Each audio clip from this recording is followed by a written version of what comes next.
Salam sejahtera Malaysia, denyut nadi suara rakyat bergema di channel ini. Jangan lupa tekan butang subscribe, like dan share. Malaysia kita punya, cintai Malaysiaku, kita jaga kita.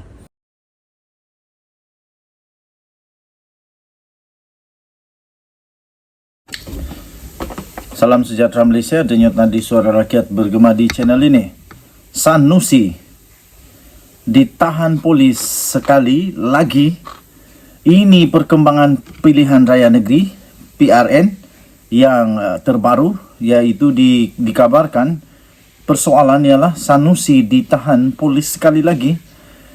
Menteri Besar Kedah Datuk Seri Muhammad Sanusi Mat Noor dikatakan ditahan polis pada petang Sabtu. Menerusi rakaman video sebuah program di Padang Serai, seorang individu lelaki yang dipercayai iaitu ahli PAS memaklumkan Sanusi tidak dapat menghadirkan diri atas faktor keselamatan. Keselamatan apa pula tu? Panglima Perang kita katanya itu Sanusi tak dapat hadir petang ini kerana isu keselamatan. Beliau sebenarnya telah datang lokasi program separuh jalan. Tetapi disebabkan isu serius, maka beliau tidak dapat hadir bersama kita. Namun beliau janji untuk hadir pada waktu yang lain katanya. Tambahnya lagi, insyaAllah walaupun Panglima Perang kita tidak dapat hadir, kita tetap menyokong PN. Bila dia iaitu Sanusi Umum Tarik yang baru hadir semula, semua akan datang beramai-ramai. Memetik ucapannya menerusi video berkenaan. Sementara itu, sumber Astro Awani pula memaklumkan penahanan terhadap Sanusi itu dibuat oleh polis dari Bukit Aman. Astro Awani bagaimanapun sedang menantikan perkembangan selanjutnya bagi mengesahkan tangkapan berkenaan. Menteri Besar Kedah itu juga baru-baru ini dilihat telah menerima pelbagai bentuk serangan ketika kempen pilihan raya negeri PRN. Dalam masa yang sama, pengarah pilihan raya PN itu juga tampil membuat beberapa bentuk pendedahan terhadap pihak lawan. Tuan-tuan dan puan-puan, sebelum ini Astro Awani melaporkan polis menahan Sanusi untuk menghadapi pertuduhan di mahkamah mengikut akta hasutan. Penahanan dibuat pada sekitar jam 3 pagi oleh pasukan Unit Siasatan Jenayah Terkelas USJT D5 dan bahagian anti maksiat, perjudian dan kongsi gelap D7 Jabatan Siasatan Jenayah Bukit Aman di Mon Kiara. Denyut nadi suara rakyat bergema di channel ini. Kalau kena tangkap, terus terang sajalah. Tak payahlah cakap tentang isu keselamatan lah apalah. Terus terang saja, kalau dia kena tangkap sekali lagi, dia kena tahan sekali lagi, terus terang saja pada ahli-ahli semua yang dengar. Janganlah nak sembunyi-sembunyi. Pertama. Kedua, kena terangkan dengan teliti, dengan jelas, dengan bertanggungjawab kenapa beliau ditangkap. Jangan sampai seolah-olah beliau menjadi mangsa pula, sedangkan itu semua hasil kerana perbuatan sendiri. Hasil kerana keceluparan, hasil kerana tak pakai cukup akai, sehingga ikut syok mulut dia cakap. Jadi, jangan sampai selepas ini dituding-tuding jari pula. Kononnya ini salah, dipakailah, Anwar pakai keselamatan lah, macam-macam lah. Tapi yang sebenarnya berlaku ialah beliau ditahan kerana dalam akta hasutan. Dan jelas sekali pada penangkapan yang lalu itu jelas sekali beliau telah pun menyentuh isu 3R. Ini bukan tentang politik tetapi tentang isu 3R.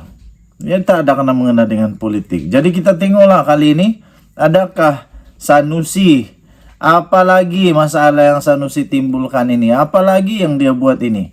Aduh. Kita harap-harap beliau dapat terus berkempen. Janganlah anda tangkap sampai lama-lama. Okey, kita jumpa lagi. Bye-bye. Salam sejahtera Malaysia. Selamat pagi tuan-tuan dan puan yang dihormati sekalian. Bayan lepas, terlepas. Ini semua salah Mahyadin yang tidak benar-benar mengutamakan PAS. Meskipun PAS melalui Setiausaha Agungnya Taqiyuddin Hasan sudah pun meminta maaf dan menyatakan parti itu tidak merestui tindakan menghalau Presiden Gerakan iaitu Dominic Lau dalam satu program kempen PN di Tasik Gelugor 2 hari lalu Perbuatan mereka itu secara umumnya adalah suatu yang boleh difahami dan munasabah di sifatnya. Segala-galanya berpunca kerana ada ahli-ahli PAS tidak puas hati apabila Lau diletakkan bertanding di Dun Bayan Lepas, satu kawasan majoriti Melayu di Pulau Pinang pada PRN ini. Lau sendiri dikatakan memang mengidam kawasan tersebut kerana merasakan ia kawasan selamat dan mudah menang baginya. Gerakan adalah suatu parti pelbagai kaum yang didominasi oleh kaum Cina yang kedudukannya mirip seperti DAP. Maka kenapa gerakan sibuk nak bertanding di kawasan Melayu? Bukankah peranannya ialah untuk berlawan dengan DAP dan bertanding di kawasan Cina? Dengan komposisi pengundi Melayu di Bayan Lepas adalah kira-kira 65%, malah sejak kawasan berkenaan wujud pada tahun 1959 lagi, majoriti adunnya adalah Melayu, kecuali pada PRU 7, 8 dan 9. Ianya diwakili oleh wakil rakyat kaum Cina daripada gerakan, dan pada PRU 10 diwakili MCA. Memang logiknya kawasan itu wajar ditandingi wakil Melayu pada PRN kali ini. Dalam hal ini disebabkan PAS agak berpengaruh dan buat kerja di situ, maka PAS lah yang sepatutnya bertanding.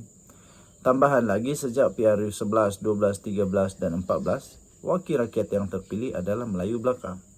Kenapa sekarang PN mahu memberi kerusi itu kepada gerakan? Kenapa tidak diletakkan calon Melayu di Bayan Lepas dan biarkan gerakan sebagai parti sebuah kaum yang didominasi oleh kaum Cina berlawan dengan DAP di kerusi-kerusi majoriti Cina? Apatah lagi, PH pun meletakkan calon Melayu dengan mempertaruhkan semula adun sedia ada, iaitu Azrul Mahazir Aziz mempertahankan kerusinya di Bayan Lepas. Jadi di mana logiknya PN memilih Lau diletakkan di Bayan Lepas? Tidak lain yang bersalah di sini ialah Mahyadin Mat Yassin selaku pengerusi PN yang gagal mempertahankan kepentingan Melayu dalam membuat keputusan. Sebaliknya, lebih memberi muka pada gerakan yang didominasikan oleh kaum Cina membanding PAS. Kalau Mahyadin benar-benar mengutamakan PAS dan sedar kebangkitan gelombang hijau adalah penyumbang kepada kekuatan PN, perkara ini pasti boleh dielakkan. Kepada penyokong PAS di Bayan Lepas yang kecewa kerana kerusi itu diserahkan kepada gerakan, tak perlu rasanya ditunjuk ajar apa yang perlu dilakukan pada 12 Ogos nanti. Pokoknya jika Lau menang, bakal selama-lamanya selagi gerakan bersama PN, kerusi itu akan menjadi warisan turun-temurun buat mereka.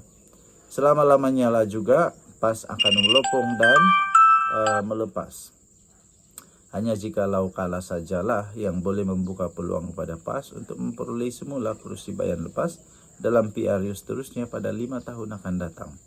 Ditulis oleh Sabudin Hussein, 4 Ogos 2023, diterbitkan di sabudin.com.net.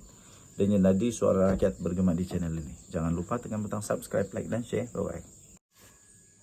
Salam sejahtera Malaysia, Denyut Nadi, suara rakyat bergema di channel ini. Nampaknya ramai orang sekarang ni mimpi di siang hari.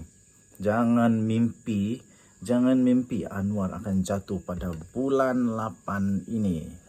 Kalau dengar ucapan-ucapan PN, pemimpin-pemimpin PN ketika kempen PRN sedang berlangsung sekarang ini, tiada lain yang paling popular yang keluar daripada mulut-mulut mereka ini adalah melainkan mereka menggembar-gemburkan Anwar Ibrahim kononnya akan jatuh pada bulan 8 Ogos ini. Daripada lah Mahyadin Yassin, Azmin Ali lah, Sanusi Madno lah, dan sejumlah ramai lain lagi. Itulah naratif yang sedang mereka bina sebagai kononnya jajaan agar pengundi di 6 negeri memberi sokongan kepada PN pada 12 Ogos nanti. Paling syok bila dengar Mahyadin yang sebelum ini pernah dicop sebagai Perdana Menteri paling gagal dalam sejarah, antara lain kononnya menyebut dalam satu ucapannya, selepas PRN nanti melalui kemenangan yang dicapai oleh PN, maka Anwar akan jatuh kerana terbukti beliau tidak pandai mentadbir negara, katanya. Lucu juga bila seorang Perdana Menteri yang paling gagal dalam sejarah Malaysia berkata Anwar tak pandai mentadbir negara. Jadi siapa yang pandai mentadbir negara? Mahyadin kah? Kenapa dia dicop sebagai Perdana Menteri paling gagal lalu dia pandai mentadbir negara? Apa kena mengena keputusan PRN dengan pandai atau tidak pandai Perdana Menteri dalam mentadbir negara? Apa kena mengenanya? Mahyadin selama 17 jadi Perdana Menteri yang dicop paling gagal sebelum ini. Adakah beliau pandai sangat mentadbir negara? Kemudian disebabkan para pemimpin PN tidak berhenti-henti bercakap Anwar akan jatuh pada bulan 8, iaitu selepas berakhirnya PRN pada 12 Ogos, ahli dan penyokong PN pun turut sama gairahlah menjajah naratif yang serupa. Mereka ni tak tahukah PRN dan PRU tu jauh bezanya? Bila berjumpa dengan kita, mereka mula sibuk bertanya, betulkah Anwar akan jatuh bulan 8 ini? Hairankan. Mereka yang nak jatuhkan Anwar, tapi mereka pula yang bertanya kepada kita, betulkah Anwar akan jatuh? Apakah tanda semua itu? Ini tidak lain tidak bukan hanya menunjukkan bahawa mereka sendiri tidak pasti sama ada Anwar akan jatuh atau tidak. Persoalannya, macam mana Anwar boleh jatuh atau boleh dijatuhkan selepas berakhirnya PRN nanti? Lucu. Berkurangkah majoriti 2/3 atau kedudukan 148 ahli-ahli parlimen yang menyokong kerajaan perpaduan daripada dulu yang Maha Mulia Seri Paduka Baginda yang di-Pertuan Agong, kerajaan perpaduan ini, dan Anwar, katalah jika PN menang 4 atau 5 negeri pada PRN nanti, apa kena mengenanya dengan 148 ahli parlimen ini? Malah kalau ke-6 negeri sekalipun berjaya disapu bersih oleh PN, celah mana Anwar boleh tumbang kerananya? Pertama, PRN adalah bertujuan untuk membentuk kerajaan negeri, bukan menentukan jatuh bangun Perdana Menteri. Suara atau undi adun tidak laku di parlimen dan oleh itu tiada keputusan PRN yang boleh menyebabkan jatuhnya Anwar.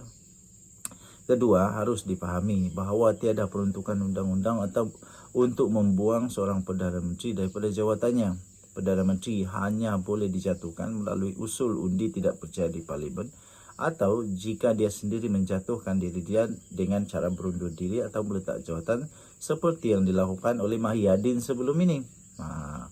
Selagi seorang Perdana Menteri itu tidak dijatuhkan melalui usul undi tidak percaya di parlimen atau beliau sendiri meletak jawatan, dia akan terus kekal sebagai Perdana Menteri sehinggalah parlimen dibubarkan.